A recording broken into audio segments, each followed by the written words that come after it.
So hello friend, आज की इस वीडियो में हम इसका आर्मेचर चेंज करने वाले हैं। देखिए दोस्तों, ये नया ग्राइंडर था, इसका आर्मेचर ख़राब हो चुका है।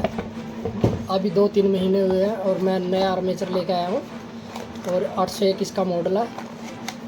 ये देखिए फ्रेंड, ये रहा नया आर्मेचर 801 मॉडल का ये आर्मेचर है। ये देखिए दोस्तों, यहाँ पे मेंशन भी है 801 आर्मेचर। चलिए हम इसको चेंज करते हैं। सबसे पहले हमें यहाँ से खोलना होगा।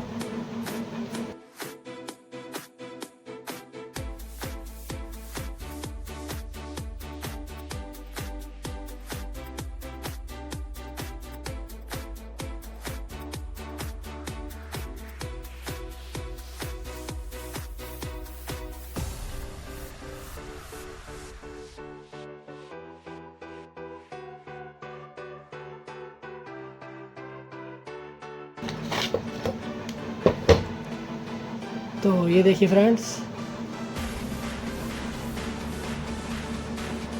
तो जैसा कि फ्रेंड आप सभी देख सकते हैं, ये बुरी तरह से जल चुका है। और हमारा नए वाला देख सकते हो आप आर्मेचर, इससे बेस्ट हैवी क्वालिटी का है। अब हम इसे इसका बैरिंग निकाल के, ये बैरिंग निकालने हैं और इसमें लगाना है। तो जैसा कि फ्रेंड आप सभी देख सकते हैं, ये मैंने पुराने वाला आर्मेचर रहा और सारा सामान इसमें डाल दिया है। ये गियर हो गया, ये बैरिंग हो गया और ये हो गया। इसके साथ ये प्लास्टिक डाली है। और ये दोस्तों, ये बहुत ही ज़रूरी है डालना, इसके बिना आपका ग्राइंडर नहीं चलेगा। चलिए अब हम इसको अपने एंगल ग्राइंडर में फिट करते हैं ऐसे।